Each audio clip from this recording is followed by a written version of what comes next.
Wir hatten ab 2007 ein neues Studienmodell, das hier etabliert wurde, den Leuphana Bachelor, der so aufgebaut ist, dass die Studierenden eben alles frei kombinieren können sollen. Die Universität hatte aber nach der Fusion 3 Standorte und dadurch war es kaum möglich, alle Fächer miteinander zu kombinieren, weil die Wege zwischen den Standorten nicht besonders einfach zu bewältigen waren. Aus diesem heraus kam die Idee, diese Standorte an einem Platz zusammenzulegen, und da gab es im Grunde auch nur eine einzige Möglichkeit, nämlich diesen Campus, weil der so viel Potenzial hatte, um weitere Gebäude darauf zu entwickeln wie kein anderer Standort. Es gab zu einem sehr frühen Zeitpunkt im Jahr 2007 einen ersten studentischen Workshop mit Daniel Liebeskind, der als Lehrbeauftragter für den Kunstraum unter Professor Wogenig beteiligt wurde an diesem Thema, wie sieht eine Universität des 21. Jahrhunderts aus der Perspektive von Studierenden aus. Und das war auch immer ein ganz wichtiger Anspruch, dass man mit der Geschichte einen angemessenen Umgang findet und nicht einfach drüber bügelt und sagt, ja, blöde Nazi-Kaserne, das machen wir alles weg. Nein, eine Haltung dazu zu finden, ein Gegenüber zu sein für das, was eben die Geschichte hier uns mitgebracht hat, war ein ganz wichtiger entwerferischer Ansatz. Und als dann Daniel Liebeskind später den Ruf als nebenberuflicher Professor hier an die Leuphana bekam, hat er ja einen ersten Entwurf für dieses Gebäude an einem zusammengelegten Standort mitgebracht, und man konnte vielfältig sehen, welche Inspirationen aus diesem ersten Workshop da eingeflossen sind. Und wenn man jetzt in diesem Gebäude steht,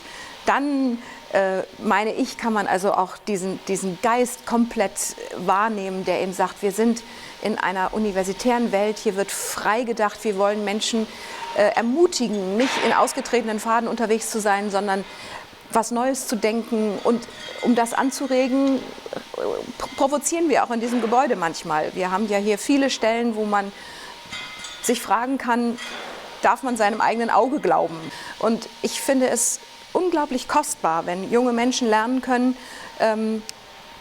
sich nicht immer auf alles zu verlassen, was man bei Wikipedia findet oder was einem Professoren sagen oder was einem eben auch die eigene Wahrnehmung sagt, sondern wach zu bleiben und zu hinterfragen, ist das wirklich richtig oder gibt es noch etwas anderes? Und das für so eine Haltung, für so eine innere Haltung steht meines Erachtens die Architektur dieses Gebäudes wie fast nichts Zweites. Ja, ich bin Editha Kost, ich bin Mitglied der Universitätsgesellschaft und auf vielen Wegen in Lüneburg ehrenamtlich tätig. Habe diesen Leuphana-Bau anfangs sehr, sehr kritisch begleitet, weil ich mir sagte, mein Gott, das ist eine Nummer zu groß, wir sollten mal provinziell, wie unsere Stadt ist, provinziell bleiben, nach vorwärts schauen, aber nicht zu groß. Jetzt bin ich begeistert.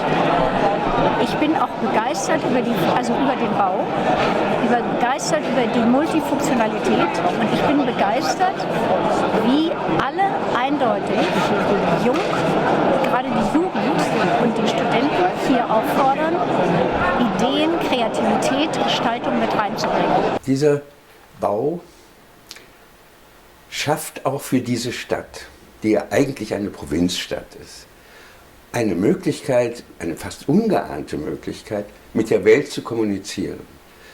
Denn ihr Architekt ist ein weltberühmter, hat eines der größten Projekte der Gegenwart angegriffen, Ground Zero zu überbauen, und er schafft damit eine Spannung zwischen dieser Provinzstadt und der globalen Ordnung, wie man sie sich nicht besser für eine solche Stadt wünschen kann. Das ist, glaube ich, ein ganz wichtiger Aspekt, und die Universität ist das Medium dabei. Mindestens ein Beitrag wird dieses Gebäude tatsächlich auch leisten, dass Leute nach Lüneburg reisen, um Lüneburg zu sehen und um dieses Liebeskind-Gebäude zu sehen und darin ein eigenes Erlebnis zu haben. Und ich glaube, das ist tatsächlich für den Standort Lüneburg eine enorme Aufwertung, neben dem ganzen wunderschönen mittelalterlichen und historischen, etwas so ungeheuer Modernes, Zukunftsweisendes dagegen setzen zu können. Und ich bin so froh und dankbar, dass wir alle miteinander den Mut hatten, diesen Weg zu gehen, so hart und dornig er zwischendurch auch war, weil es ist unbezahlbar, was wir hier an Qualitäten geschaffen haben und was man erleben kann, wenn man sich in dieses Gebäude begibt.